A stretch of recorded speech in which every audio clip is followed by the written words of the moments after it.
Hey World Civilization, Mr. Lassiter with you as we take an exciting romp through the 19th century imperial history of Africa. We call this the Scramble for Africa because after years of really not being colonized except on the coastline, European nations scramble for territory and resources on this vast continent.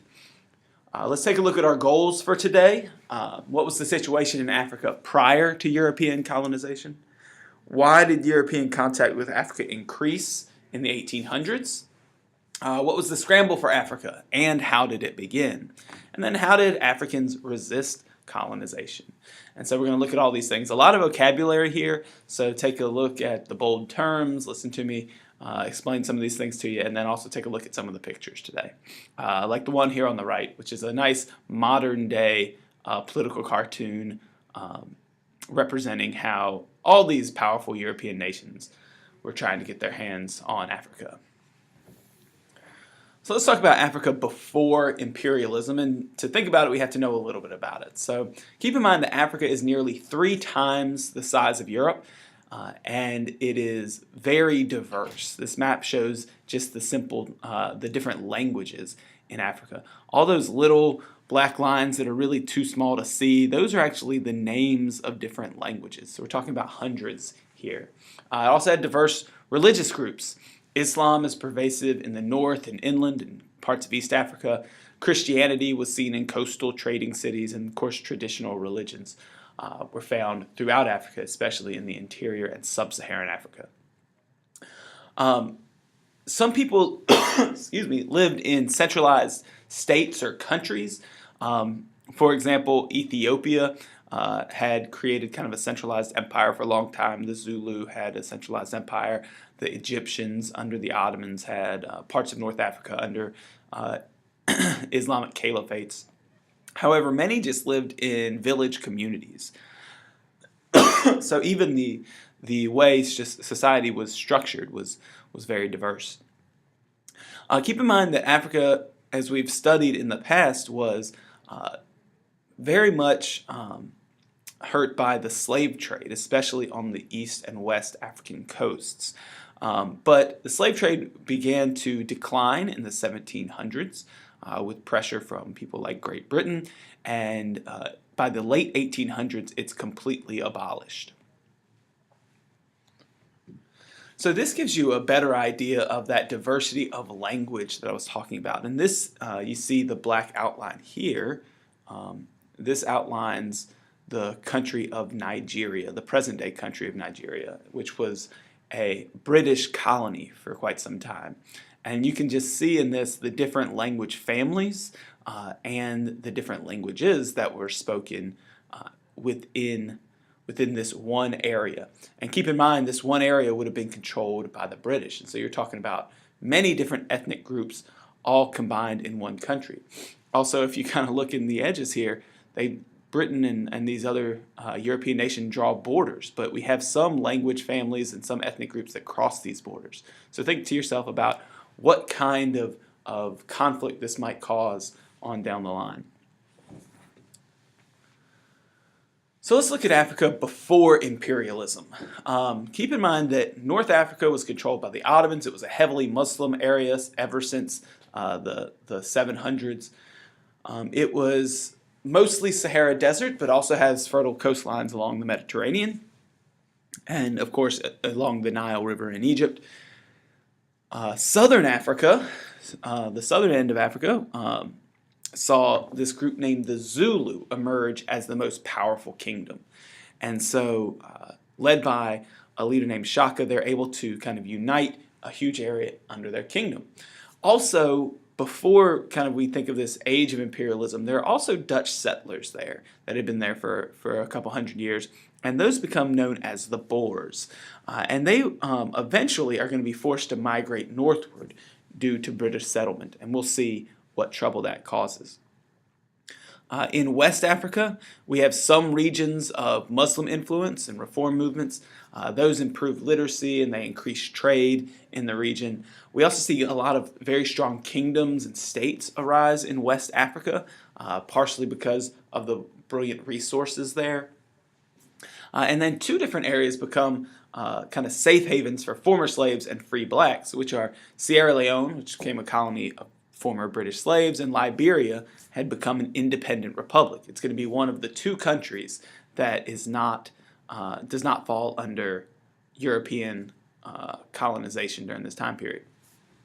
And then East and Central Africa were certainly important for trade and export of resources like copper, iron, ivory, and they're traded for manufactured goods from other regions like India.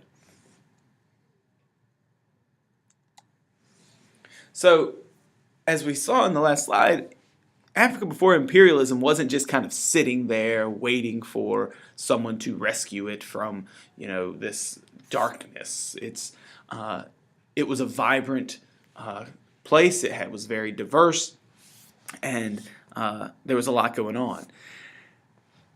For the most part, their contact with the Europeans had been along the African coast from, really probably I should have here 1400 through the 1700s. Europeans simply just traded along the coast. But this would change in the 1800s, and there are two major reasons for this. One, better medical treatment for diseases like malaria. So there's this new drug that's discovered from a bark of a tree called quinine, and that helps treat and cure malaria. And then there's also the technology that comes. New river steamship technology in the late 1800s allow Europeans to really explore some of these rivers and go deep into the heart of Africa. And explorers then begin pushing into the interior of Africa, mostly along the rivers. And of course, missionaries follow the explorers. And the best known of these guys was a man named Dr. David Livingstone. He spent 30 years exploring Africa and writing about his expeditions. He was somebody who actually wrote very compassionately, much more compassionately than anyone else of the time, and advocated for the closing of the slave trade and opening the interior of Africa to Christianity and trade. Naturally, even though he was very compassionate, he still was a Christian missionary. The picture here shows another famous explorer, Henry Stanley, tracking down Dr. Livingstone. And so it was reported in the 1800s that he greeted him by saying, "Dr. Livingstone, I presume," which is probably one of the better known phrases in 19th century history. I don't know, I might be making that up. So as European nations start to push inward in Africa, they decide that this could lead to some conflict, of course. And so they're eventually going to hold a conference. And that conference is really set off by a guy named King Leopold II of Belgium. He's really encouraged by the idea of trading in Africa. And so he hires that explorer we talked about in the last slide, Henry Stanley, to go to the Congo River Basin. And again, if you have your maps from class, you should be looking kind of at this region and looking where Congo is. But he wanted to explore the Congo River Basin and arrange trade treaties with African leaders. Well, this would give Belgium kind of a very big advantage in Africa. And so everyone else in Europe was like, oh my gosh, we got to go and get our own pieces of land. And Britain and France and Germany and Italy and Spain and Portugal, they all decide they want to claim areas in Africa. Of course, if you have a lot of European nations trying to claim the same land, it could lead to war. So in order to avoid this war, Germany calls all the European powers together at the Berlin Conference, which you see depicted here. And they decided to divide Africa and its many resources among themselves. They redrew the borders of Africa without regard to existing states or existing ethnic groups or existing kingdoms, and they just carved out their own claims. It's important to note that no Africans are present at this conference. No one to represent and say, yes, my kingdom will sign this treaty with Britain and provide you with this in exchange for this. This was a complete European decision and basically to just divide a continent, which none of them had yet really gotten into. So this shows us the changes in Africa due to this Berlin Conference. On the left, a few years before the conference, this is basically what Africa looked like. You had some claims within Africa from the United Kingdom or the Ottoman Empire. You have an Ethiopian kingdom here. Portugal and Spain and some other European countries have coastal trading spots, but for the most part, Africa is unclaimed. Well, let's fast forward 34 years, and this is Africa, and it looks very similar to the maps you created in class, claimed basically by 7 European nations, with the countries of Ethiopia and Liberia resisting colonization. So what did this colonization look like? Or what did imperialism look like? So we'll look at a few different cases. First of all, Belgian rule in the Congo. King Leopold II, of course, and many wealthy Belgians staked claims in the Belgian Congo. If you need to see what it looks like, look at your maps. And they get the Congo because this is kind of their reward for kicking off the scramble. Belgium is kind of a very small country. It's not very powerful, but they get this huge region.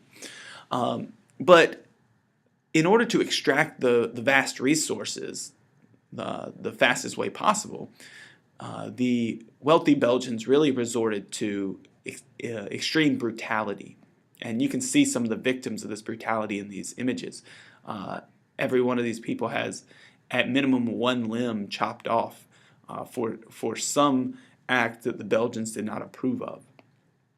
The Congolese population during this time decreases drastically because of this intense discrimination and abuses. Later on, some of these abuses are corrected when the Belgian government kind of takes over governance of the region, but Africans do not have any role or say in that government, and they do not share in any of the wealth of the Congo.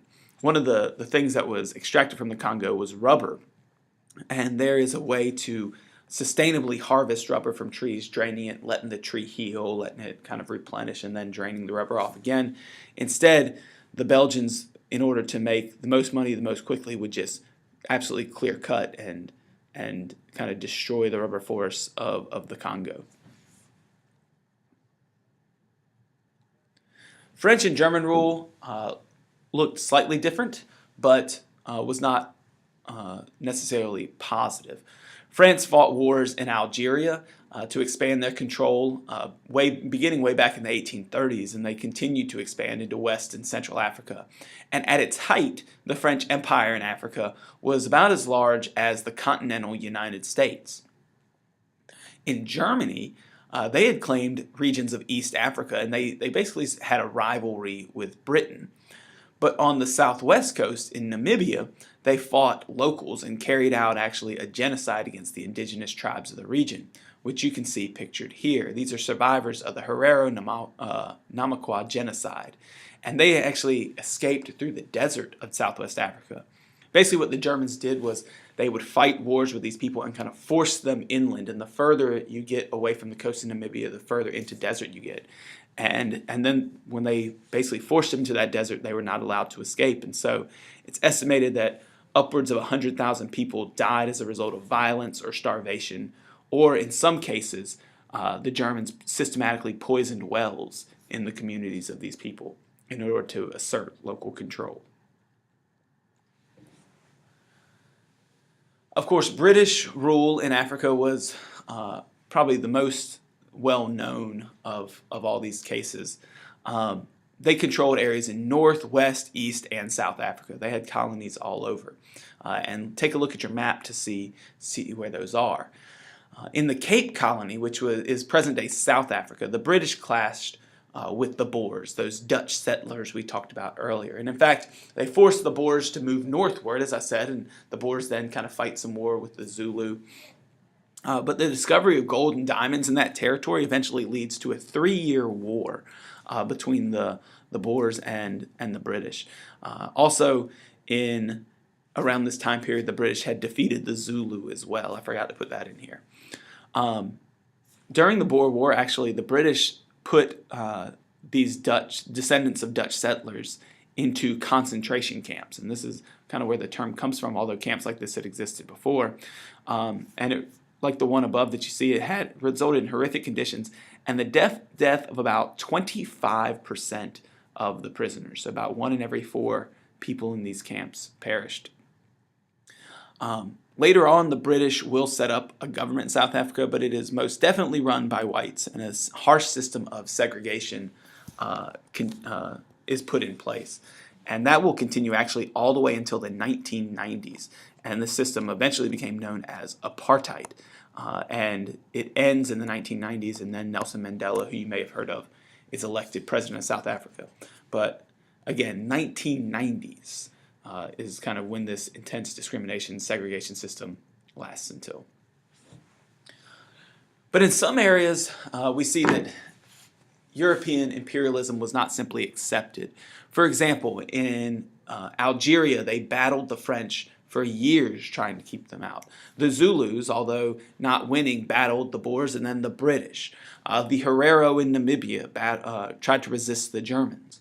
So this resistance to imperialism was widespread in Africa, but oftentimes it was futile because European technology simply overwhelmed the cultures and the people of Africa. The most successful resistance is found in the empire of Ethiopia. Their ruler, who you see pictured here, Emperor Menelik II, modernized the country, actually. He welcomed missionaries in. Ethiopia was a very Christian nation. He built roads and bridges. He educated his people. So he kind of accepted a lot of Western ideas. And he imported the best weapons. He trained his army. And what this allowed was for Ethiopia and their more modern country to successfully crush Italian attempts at invading their nation. So even though there's resistance all over, again, only Liberia and Ethiopia preserved their independence during this time period of kind of the new imperialism, the scramble for Africa. Here are the video goals. Take a look at this political cartoon and think to yourself how these European men sitting around a table led by what looks to be Otto von Bismarck are dividing Africa. That's it. Have a good day.